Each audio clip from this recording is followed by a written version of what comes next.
think Tom Ross is already. Yeah. Okay, go on then. Do you look? You just a little intro. Okay, well, I won't disturb you.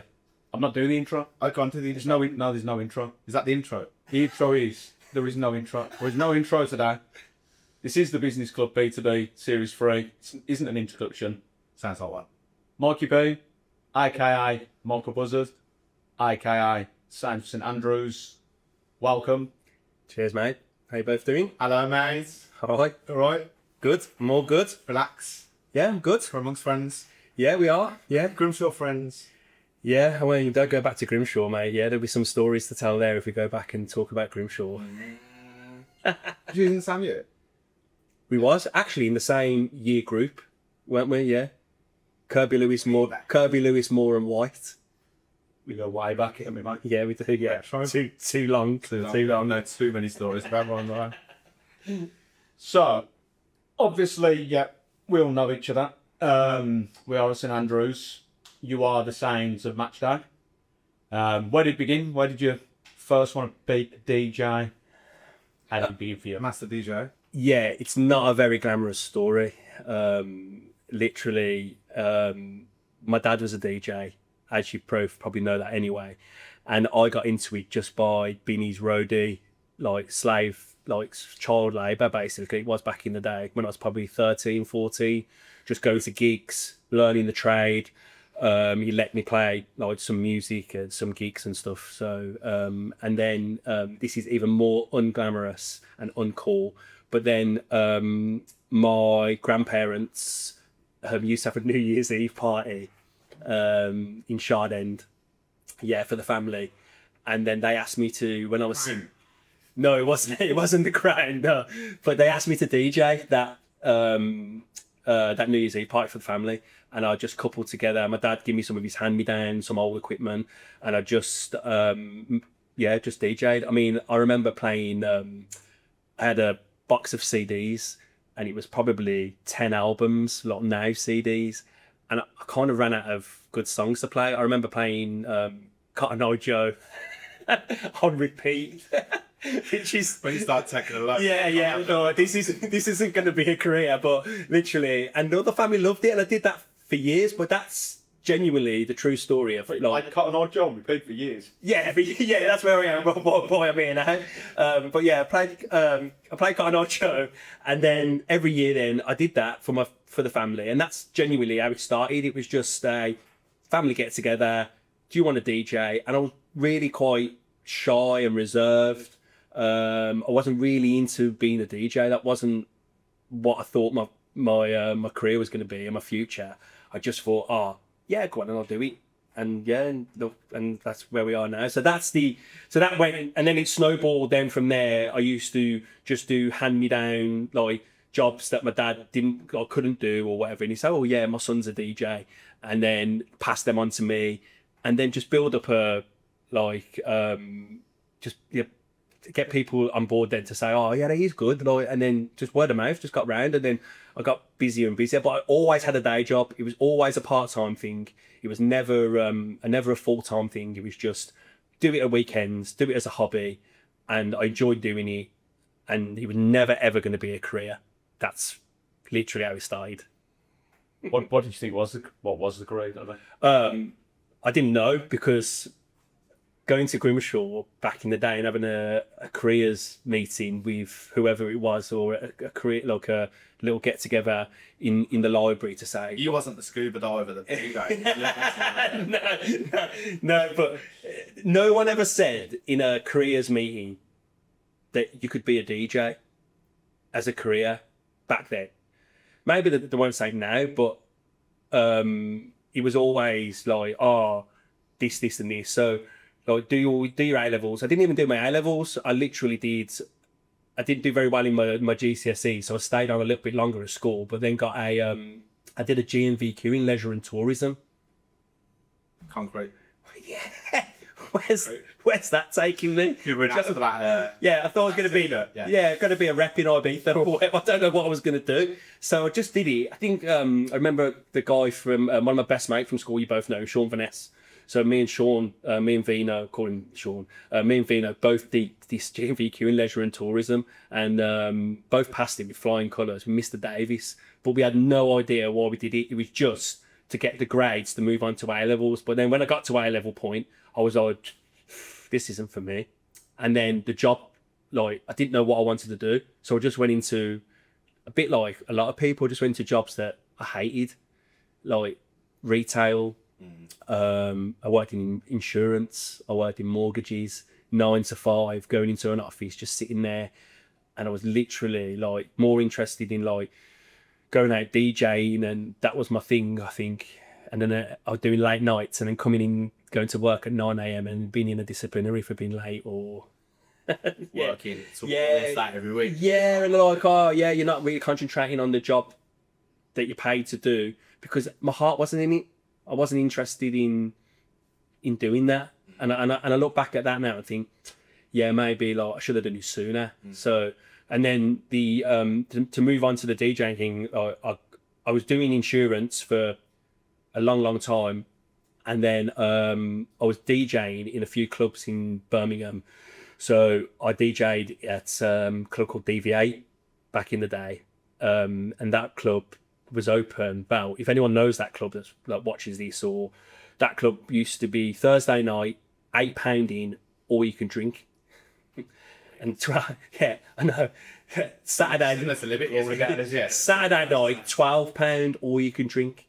So that club was like mad, and I actually met my wife who in that club, and then when we got together, she said to me, "You could quit your day job and just DJ," and I didn't believe that I could do that. I genuinely didn't believe. I was like, no, I always need stability. I need like, because being a self-employed DJ, it's just, how do you know you're going to be guaranteed? Taking the plunge. Yeah, taking the plunge. So moving on, like from the clubs and stuff, I started to get really busy. And then she said, and it was her really that said, "You be a DJ, like try it, and if it doesn't work, then at least you can say you tried."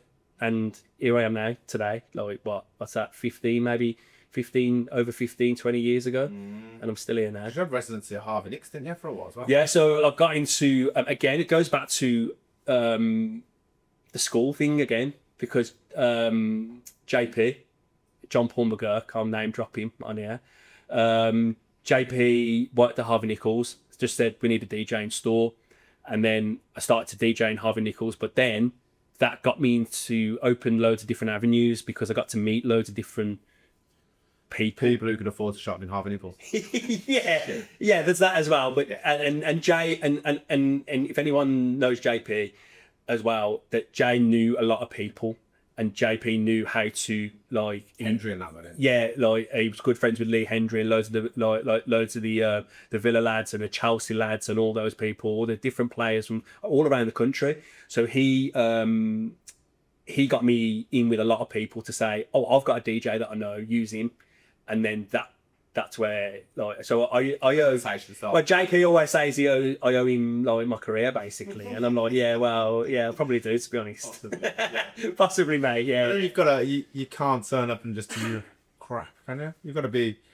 The thing I find with you is that you're the same as a lot of people that we have on here. You're very people person, so you've got to be people person with the DJing. I've met some DJs on the wedding scene and stuff like that, and not that people orientated, but you've got to be on a level with people as well. Yeah, and I say this all the time, and I'm repeating actually what you've just said to me, but it's all about you can be the best DJ in the world, but if you're not a nice person, then being a nice person goes a long way with people. People buy into people. So I'm a big believer. Like, I'm literally like a big believer of that. That like if you're nice to someone, and don't get me wrong, you got to do a good job as well. You can't, like you said, you can't be rubbish. But if you are nice to them and you're a nice person and you're actually good at your job as well, then put the two together and you enter a winner. And yeah, like it's a no-brainer there. But yeah, that's how I just try to come across. Just be approachable to people. Don't be one of them DJs that like say, "Oh no, like you know, I want this, I want that, and I only play this genre of music." Be versatile and just be open to me, because I always think that we're all in it to work together. Like when you go to an event, wherever it is, whether or not it's a a massive stadium or a really small like corporate event or a wedding or whatever you're doing, then the photographer, the sound guy, the lighting guy, the DJ, the band, we're all in it together just to give the client, whoever's paying us, a good time, and we all want to get out and get home, and that's it.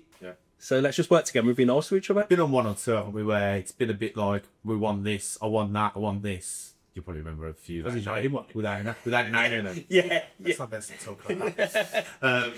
But we've been on a few. What are your worst and best experiences of corporates and do's and weddings and stuff? Is there any particular things that have annoyed you, that have been like, if you have people chanting your name, like, buzz it, buzz it?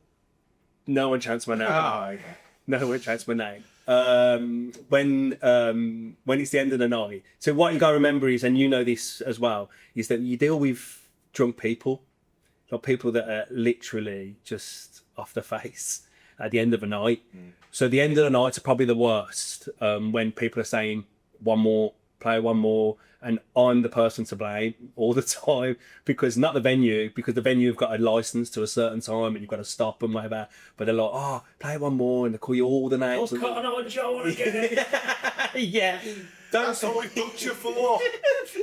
Don't play Cotton Eye Joe again. Yeah, that's funny. But that's probably the worst beat. That's funny. Well, I think we've had a discussion before, let's say it. Everyone, especially if it's a nice day in the summer and stuff, everyone's outside, and then about 10, 11 o'clock, people start coming in and they're on the dance floor. Then it's shut to 12. You've been there for like 3 hours, like banging the tunes out. Last half an hour. Yeah. Kill me. Yeah. You know what I mean? 'Cause there's two people, two Yeah, and people think it's a glamorous job as well, because as you know, I say you know this better than anyone, but people think it's glamorous. You're the DJ, they don't see the setup that goes into it before getting there, and then the pack that like they're packing away at the end of the night, like de-rigging at the end of the night, is just take ages because you're tired, you just want to get out of there. But people don't see that, and they think, you're just DJing, it's all like, yeah, party, but it's not. Sometimes, and if you do it as often as I do as well, you're repeating the same songs all the time, because you can't get away from big hitters, Cotton Eye Joe. Do you know what I mean? I'm just going to be known. The thing is now, I'm just going to be known for Cotton Eye Joe after this podcast. I'm doing this as DJ Mikey B. You might know from playing Let's Go. Let me just backtrack. That was the first gig I ever did. So no, I'm just saying that now. We've never already down here, have we? Never say never. Yes. Yes. Yeah. Never say never. So yeah, like you say, that's one of the worst things. Late nights. I'd say late nights for a DJ. It's silly to say it, but you know, drunk people cliffing. Unsociable hours. Yeah, really unsociable hours. And people coming up at the end of the night. And then also you go back to like weddings and stuff, and then two people have an idea on music that they want for their wedding.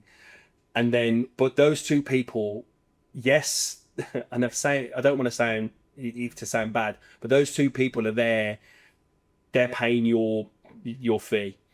But sometimes they don't think about the 100 people that they've got going to their event. So and that doesn't happen all the time, but sometimes at weddings, then so they'll say, we only like this music, and I'm like, I think to myself, well, what about the 150 people that are coming to your wedding?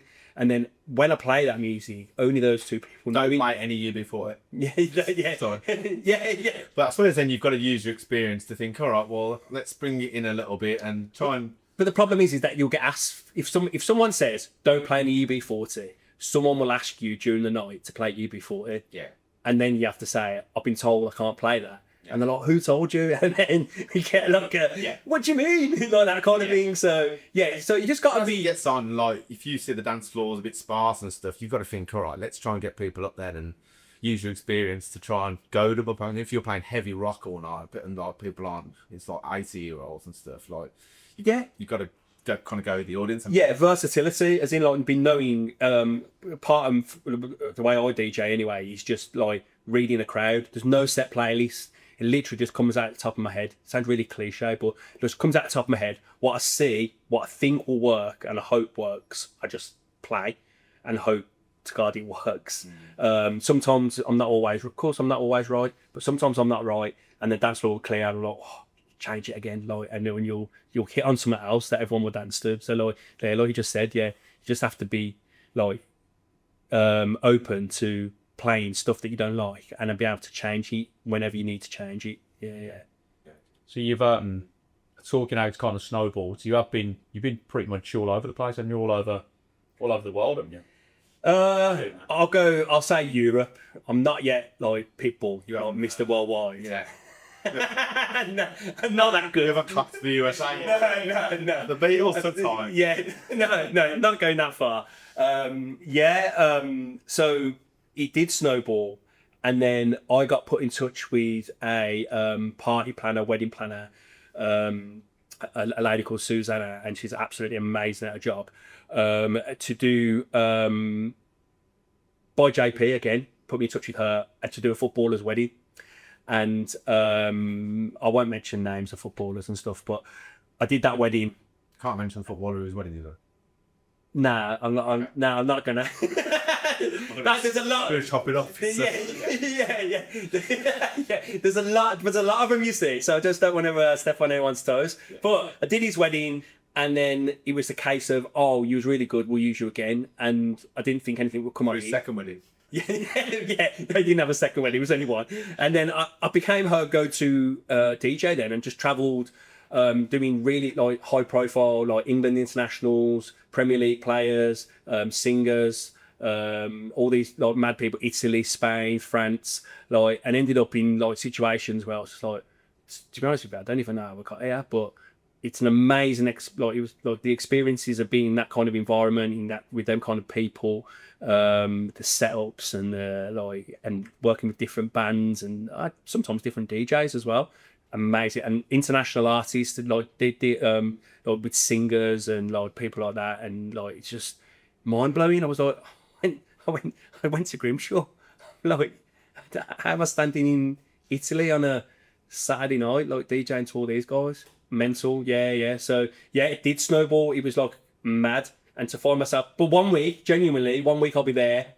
I'll be in Italy or Spain or wherever DJing a wedding, and I'll be like, oh, it's amazing. And the next week I'll be in a social club. Yeah. But that's just part and parcel of the job. Yeah. Because they don't come around every week. It's not like like celebrity footballers and everyone's having like parties every single week. Like they're not. You just gotta earn a living some other way. That core, right? Yeah, and keep the core audience. That's it. Yeah. That lead down here then. Tell us the story about how it's kind of led to. Yeah, so you won't mind me mentioning his name, Dale Moon. Don't even know Dale. So Dale, I DJ'd his wedding. Top lad, love him, and he got in contact with me last season. And when I say last season, I don't like to talk about it because it hurts too much, but relegation season, do you know what I mean? Which is a shame. News, mate, don't worry. Yeah, it's old news, yeah. So, but he got in touch with me, in that season, championship season, and said, listen, we're going to do a mix. We want to do a mix to play before teams come out, like 10 minutes before kickoff. Would you be interested in doing something along them lines? Here's a list of songs that we think might work. But the problem with that is that everyone that put the list of songs together, they just put their favourite songs on. And it wasn't... What kind of songs we're talking? Don't say it. No, I don't know what you know. No, I'm not. No, it wasn't that. Stuff that... some stuff I've never even heard of myself. Like, and obviously they're a lot younger than us, you see. So I was a bit like, you're alienating a large proportion of fan in the stadium that wouldn't know any of this music. And I understand we're moving with the times at the club now. And literally everything's moving at 1,000 miles an hour. And sometimes like myself, you guys, unfortunately, we're not that old, but my dad, like people like that aren't the target audience anymore. It's like our kids, do you know what I mean? And the younger generation. I get that. But you've also got to just be mindful that got to nod your cap out. Yeah, that some people have been here for like, 50, 60, 70 years, do you know what I mean? So I said to Dale, look, I'll put a mix together and then you can tell me whether or not you like it or they like it, and then we'll go from there. And then it took probably 3 or 4 attempts to get to the mix that we played down here, which was fine. And it was a case of 10 seconds 10 seconds or 15 seconds of each song. So you couldn't stay in a song for longer than like 10, 15 seconds. And that was hard. Like, that was difficult to jump genres as well in and out of songs. So that was a really difficult thing to do. But then he got played down here against Leeds, the first home game of the season, which was like One of the highlights of the season, wasn't yeah, for me, I suppose he was a good. But the problem was then is that then the same mix gets played every single game, like and at every women's game then. So like it never got just played at men's. It was got played at the women's games, which was fine. But that gets boring, doesn't it? Like, and I was always like going back to DJing starting to DJ at the Blues. I always said, because I've been a blues fan since I was 7. And when I was younger and old enough to get into music, like 14, 15 maybe, I used to say to my dad, oh, I hate the music down here. One day I'll have control over the music, or I'll have a say in what gets played. I love to get involved somehow with the music down the Blues. And my dad used to laugh and go, yeah, all right, son, just humour me. Yeah, we'll see. Yeah, all right, son. And now, technically, like, I suppose I am in control, like, a little bit, which is great, which is such an amazing achievement. But we got relegated, so let's go back. So we got relegated, and I was like, okay, do we change the mix? That's it. For me, that was all it was. It was just, I got relegated. They're like, yeah, shut the DJ on. Get rid of him. But that's been said a few times, to be honest with you. Yeah, already this season when he's been good. Yeah. So well, never mind relegation. So they were like, oh, should we change the mix? So I messaged Blues and said, do you want to change it up? And they came back to me and said, no, but we're going to put a DJ in the stadium. Do you want first refusal? And I'm like, wow, yes, of course I do. What Blues fan would say no? So I was like, yeah, brilliant. And we're going to put a stage, as you probably see behind me, in the corner of the Tilton main stand. And you'll DJ from there every home game. We'll just need you for 40 minutes, 45 minutes maybe before game. Great.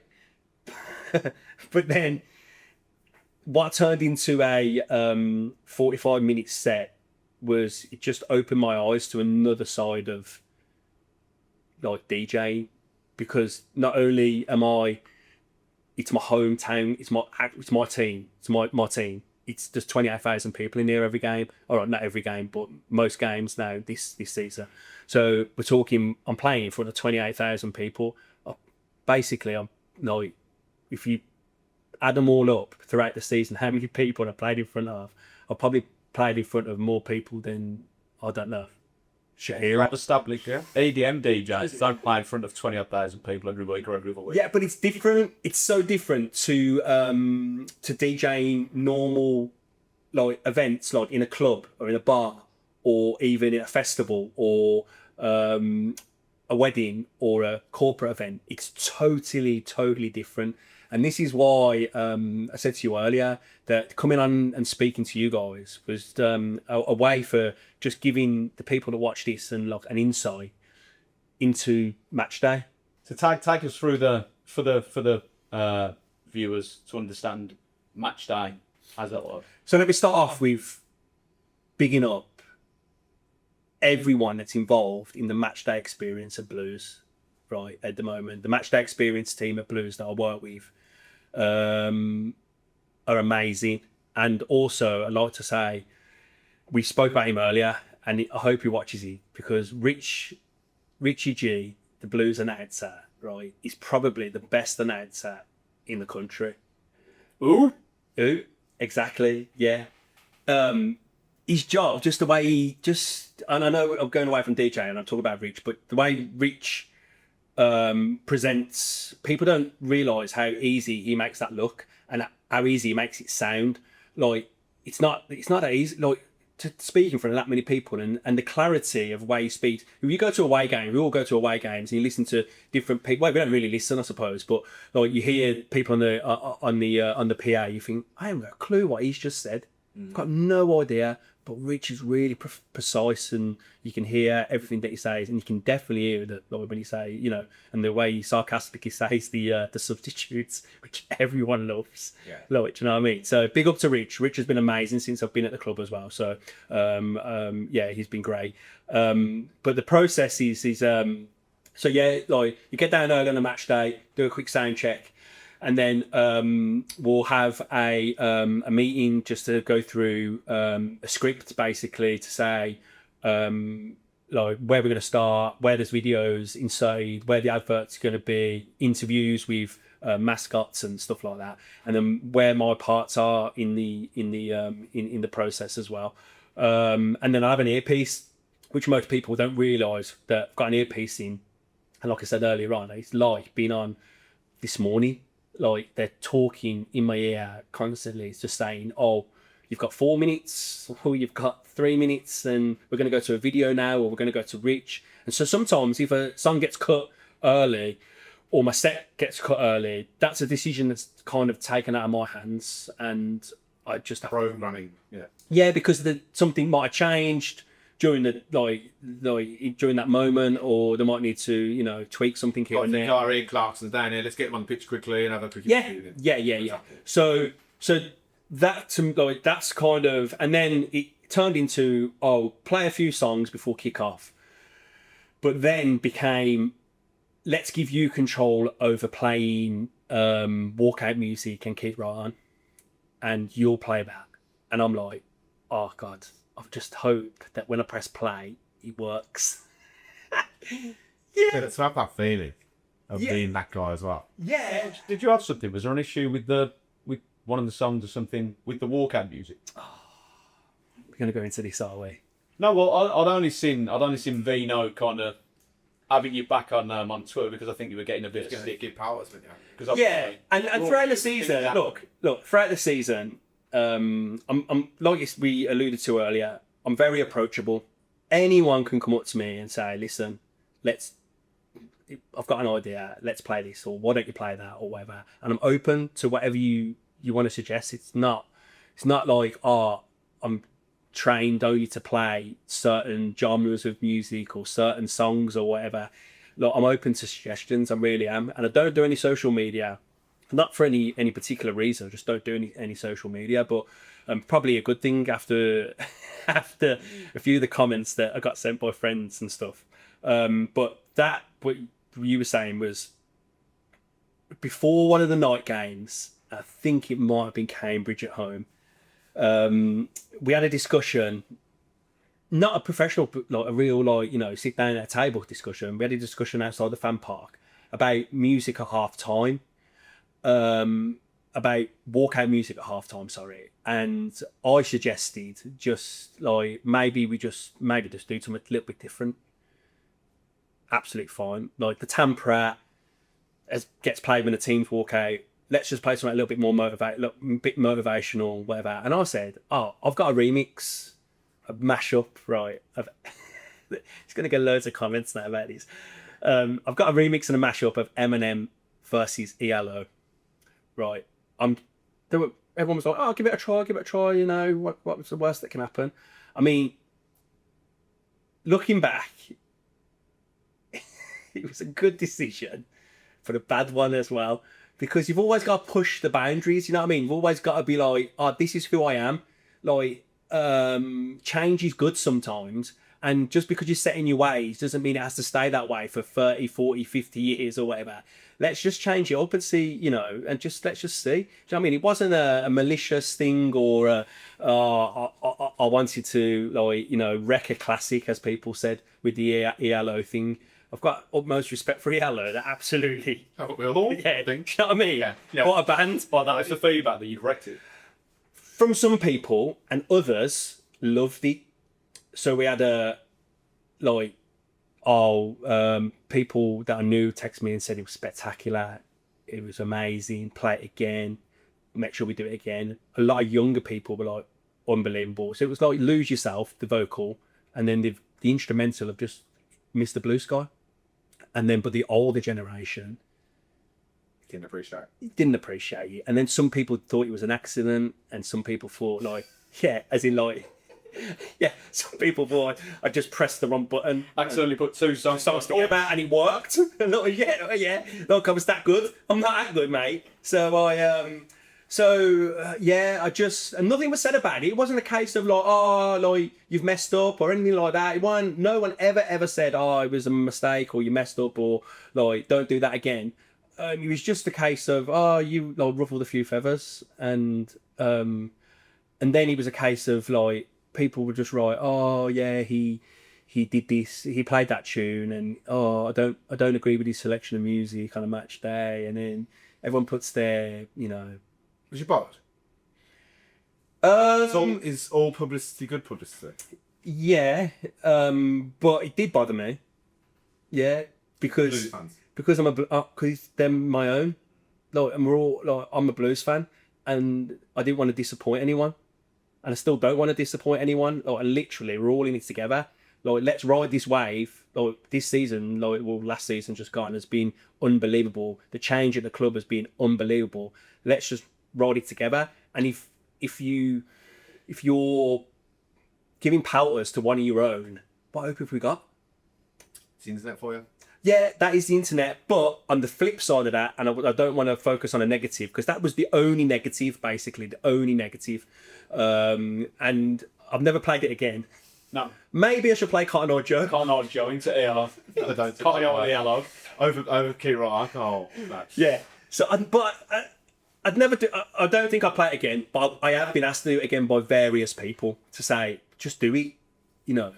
Well, you say that, but we got a massive artist down here like JK, and he got, and I like JK, and JK's for the younger generation. He got, how many pelters did he get down here? And he's the same, and it's the club trying to be progressive and just trying to include the big that were saying all the old people will never come to the Blues again, or it's just the internet, isn't it? It is strange, isn't it? You'd think if it was a rivals clubs piling in on something like you. If you play High Ho Silver Lining over ELO, I'd imagine there'd be a whole And also, you've got to remember, and people, again, you said it's the internet. It is the internet, but you've also got to remember that we're not here for the music.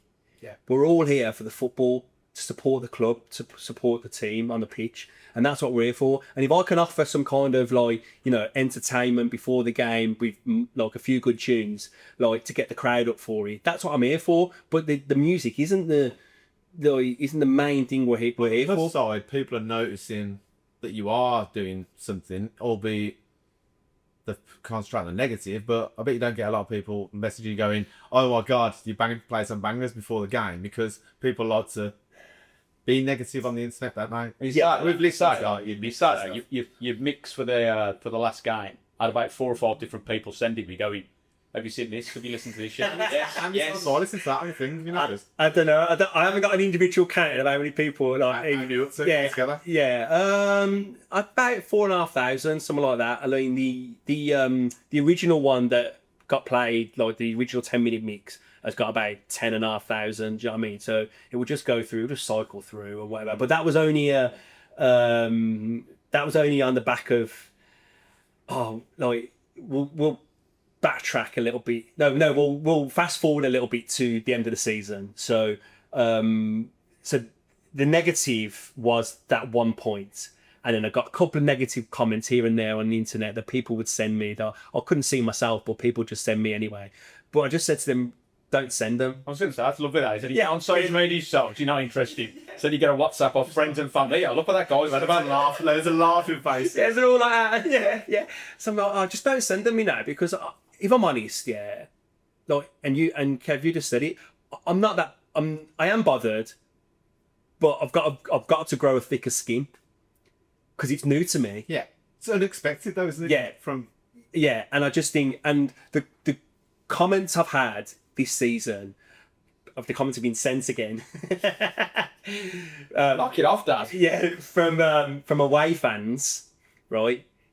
They've noticed that the music here is better than any ground they've ever been to, like they've ever visited, and they've commented on that. Charlton fans. There was a Rotherham fan that was, I don't know if you saw the video, got sent a million times of the Rotherham fan dancing. You not seen it? No. Yeah. The Rotherham fan dancing before a game to music. Burton, they joke here at the club that I'm more famous in Burton than I am here now, because Burton fans were like literally loving the pre-match music and stuff like that. So away fans do. Your bookings in Barton have Gone through the roof, mate. Yeah, so they've noticed, which is nice. It's nice. It's nice, isn't it? And sometimes, and don't get me wrong, I don't see the comments all the time from home fans, but I know that 90% of people couldn't, like, well, probably 85% of people couldn't care about the music, if I'm honest. Do you know what I mean? But a lot of them do like what we do down here on a match day now. Like, not just me, fan park out of the. Well, the fireworks and stuff get a slag in, don't they? Or they used to, like, do you know what I mean? It's like. But we're doing something, aren't we? We're doing. Yeah. But like, and when we're not doing something, everyone has to remember where the club was 2-3 years ago, when it was a terrible. It wasn't an enjoyable place to come down. Like, you guys were probably the same. I'd get to my seat 2:55.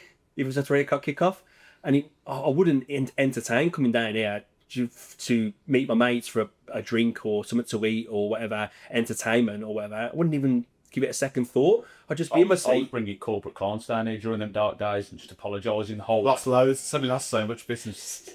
I'm really sorry, but one, you're kicking off now, you'll see. Yeah. And that's what it was like. So people got to remember where we was and where we are now. And the matchday experience of the Blues has been elevated to a place where none of us would have thought it would be. You go back to, like, we've got the fan park here, which is amazing, and obviously the fan park on the Cop car park.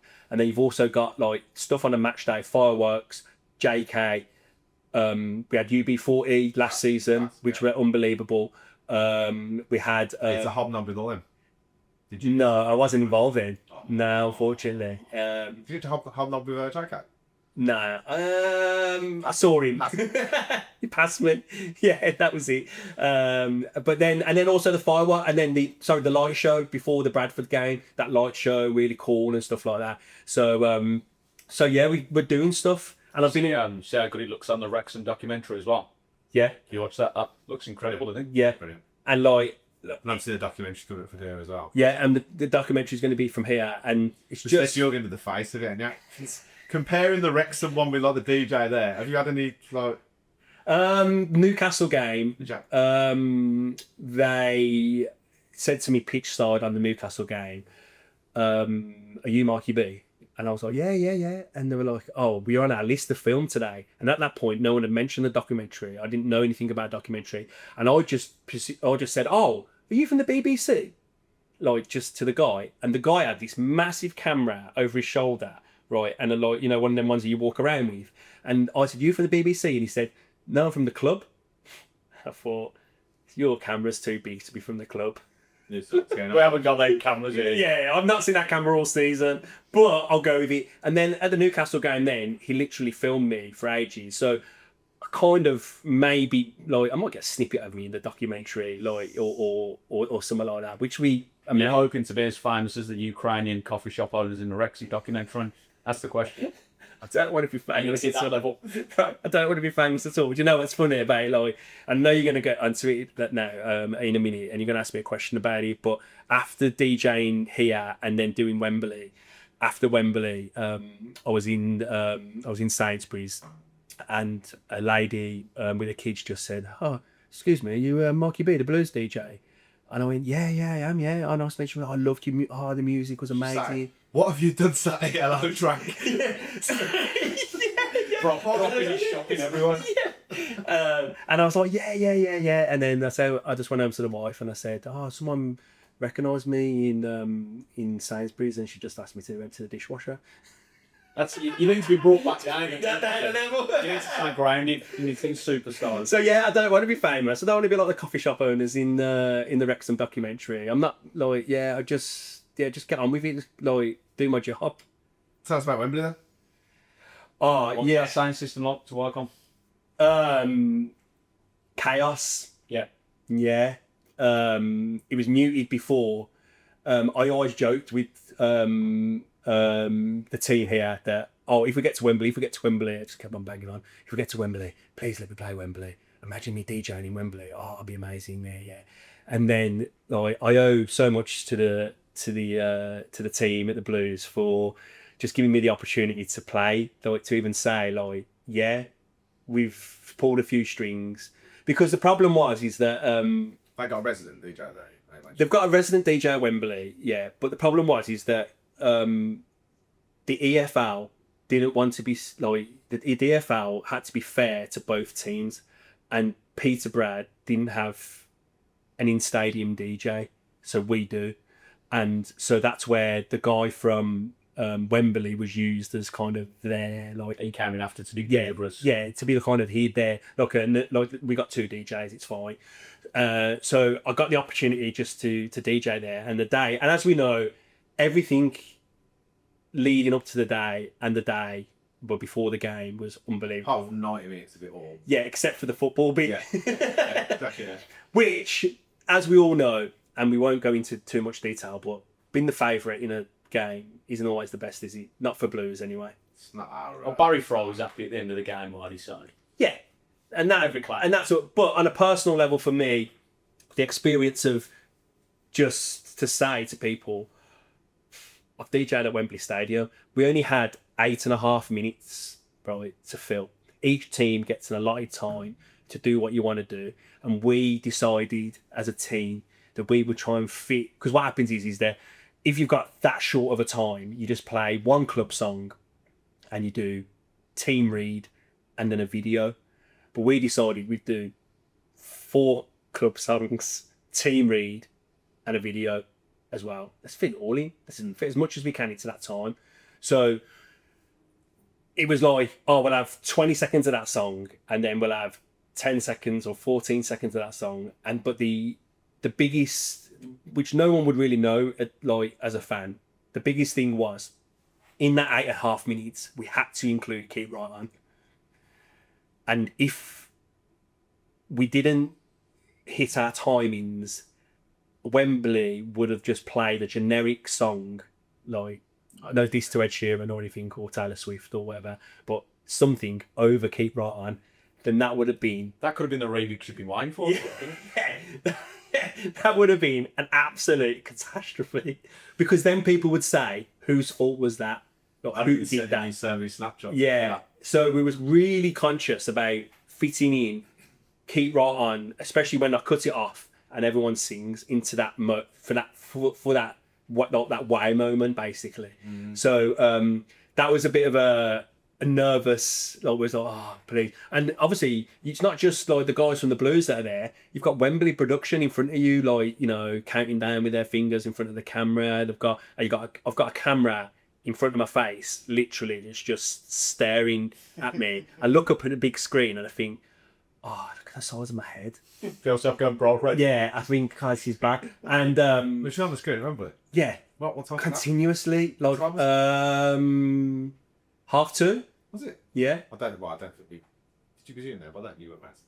Anyway. Yeah, I was. Yeah, and all the lads, because the lads beforehand said to me, look, at the Blues, yeah, you're quite reserved. Like, oh, don't get me wrong, you get the crowd going or whatever, and I'm not a dancer, am I? Oh, I'm not doing that. That's how you best off it. Yeah, and so I just thought to myself, just let yourself go at Wembley. And at Wembley, I'm just literally just geeing up the crowd, and I just look back and I think, what are you doing? Let yourself go to wacka wacka. Yeah, whack away. I'm going for it, mate. I'm Big thinking, bombs, little one. yeah, I'm thinking to myself, But in that moment, I thought, I'm never going to probably not going to get this moment again. Maybe not. You never know. Even we might make playoffs one year or whatever, or make like a final.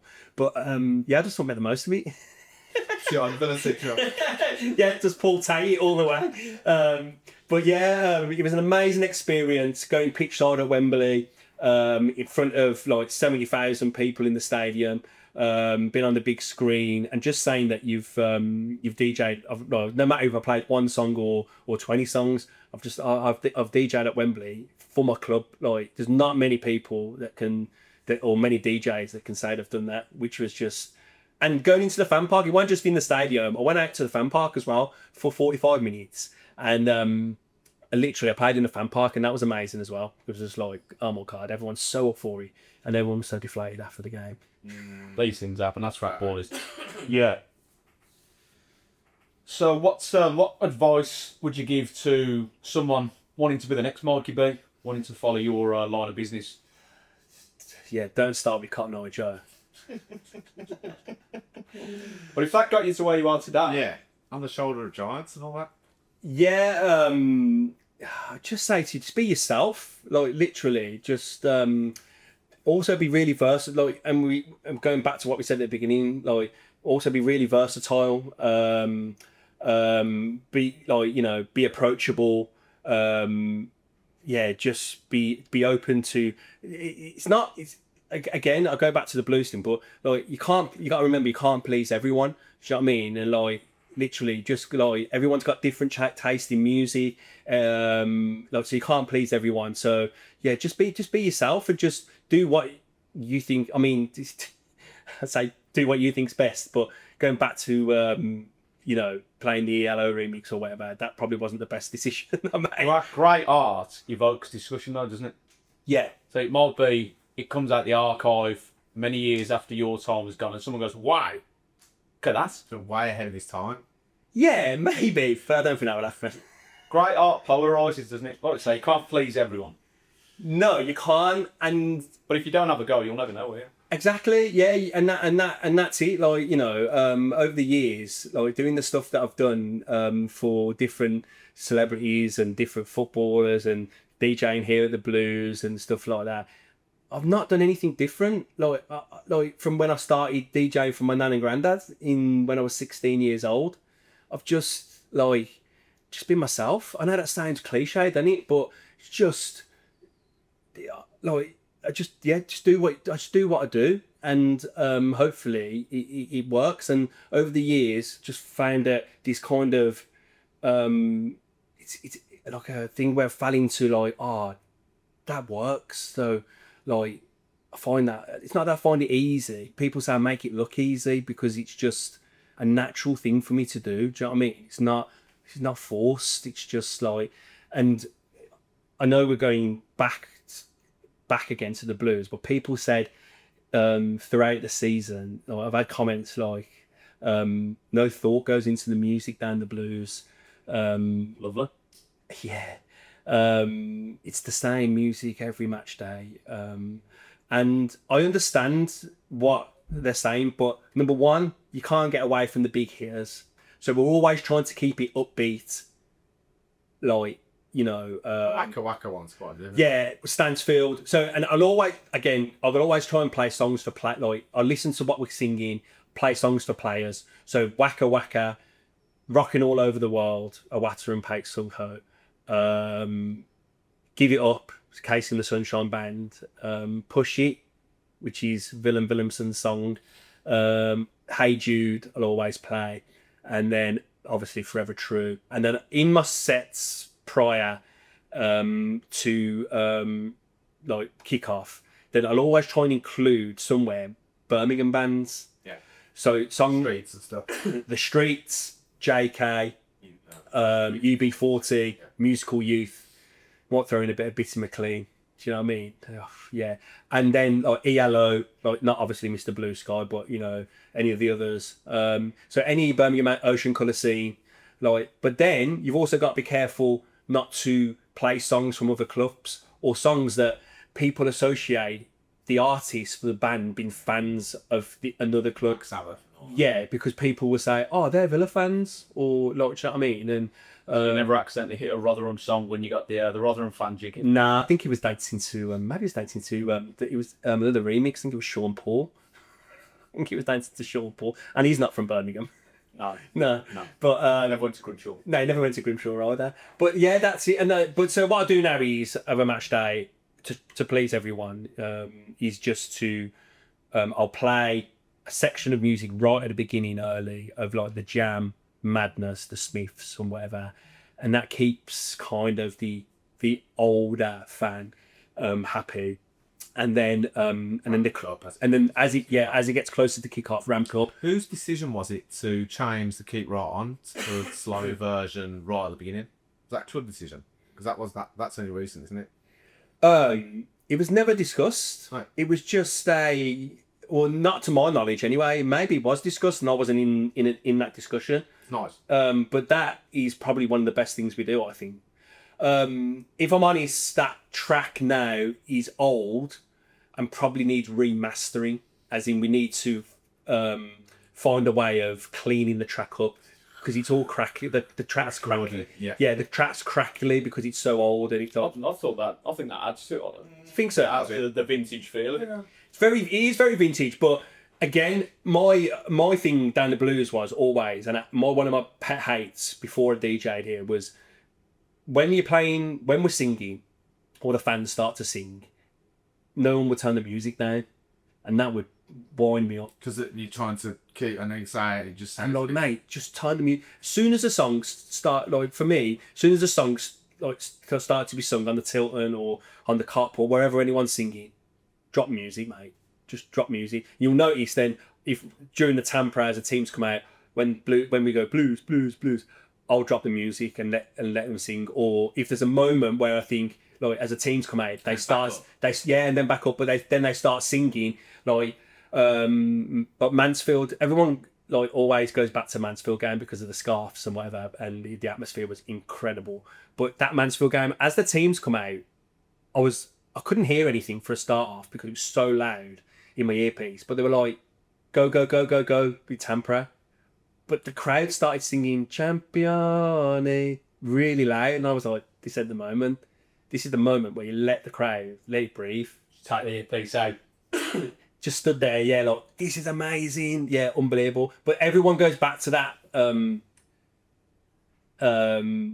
pre-match and post-match Mansfield because of the atmosphere. The club, again, need credit for the scarves because don't you think they just like Yeah. It's better than the clappers, isn't it? Oh, don't get the clappers out, God, no. But the scarf, Like, don't get them out either. The scarves are unreal, and the scenes here were just like mad. And the music selection was just a case of just keep everyone going, literally. And we haven't spoke about it, but I will now. He's Glad All Over, the Crystal Palace song that I decided just to stick in because Villa got beat in the I've seen some socials on that. No, I was loving it. Basically, mate, after that, and I got sent so many good comments about like what I add to the Matchday experience now. He's great. Glad All Over was the best thing a DJ could ever have done. Like after that, I reckon I could get a statue outside here now. Because now, because I've wound up like the other side of the city. It was just I knew it on that Saturday night when they lost because not you, I got so much stick for losing in the final to Peterborough, like loads of stick, right? Because it was our big day out and we lost at Wembley and it was that kind of thing. And then when it happened and they got absolutely smashed by Palace, I text everyone that give me like loads of stick and never got one reply. And I thought, you're really quiet now. Football comes at you fast, doesn't it? Yeah. I sent the same photos and messages back to the people who sent them. I sent them their messages back. Yeah. Because it was completely interchangeable. He was, same messages. Yeah. And then I decided, someone messaged me and said, are you going to play God All Over tomorrow? And I thought, you know what, I am. And then when I was down here on that Sunday, people coming up to the DJ stage and going, mate, Glad All Over. About 10 people. Yeah. I was like, yeah, it's coming on before. And they were like, when are you going to play it? And I thought, when it's got the biggest impact, when it's the busiest it is. And some other guys from other podcasts that I've spoken to, that not on podcast but in person, and in their podcast they said, big shout out to Mikey B for playing Glad All Over. It's the best thing you ever did. So it's gone full circle. So now I'm fully getting recognition now from the home fans to say, what a legend. I'm like, absolutely brilliant. For one song. Brilliant. Just for that one wind-up, basically. Yeah, mad, absolutely mad season, mate. Unbelievable. Like, I can't put it into words enough to say, like, what a privilege it is to DJ in front of my own fans and every other week or sometimes twice a week. And to say to everyone that I love the blues as much as everyone else does, and I'm not always going to get it right.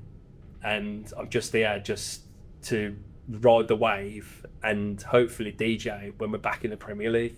That's where... Imagine that first Blues Villa game. Yeah, so what you play? Yeah, what you play? I'm glad you're all over there. Glad you're all over that. Yeah. Can you imagine? I mean, that'd be unreal. Or even going new stadium. Imagine like when we move to a new stadium, like I'm involved in that kind of like process of like where's the DJ going to be, where like what the sound system in there is going to be unreal. Because again, not to go on too much about it, but it's turned into not just being a DJ, as in they which is really nice and great. They also value my input as a supporter, and be like, what do you think? Like, because the problem is that as blues fans, there's not many songs that you can associate with the club. Like artist wise, really, like you just said earlier, the Streets, UB40, ELO, whatever, and then really after that, like how many other songs do you really know that you associate with Birmingham City?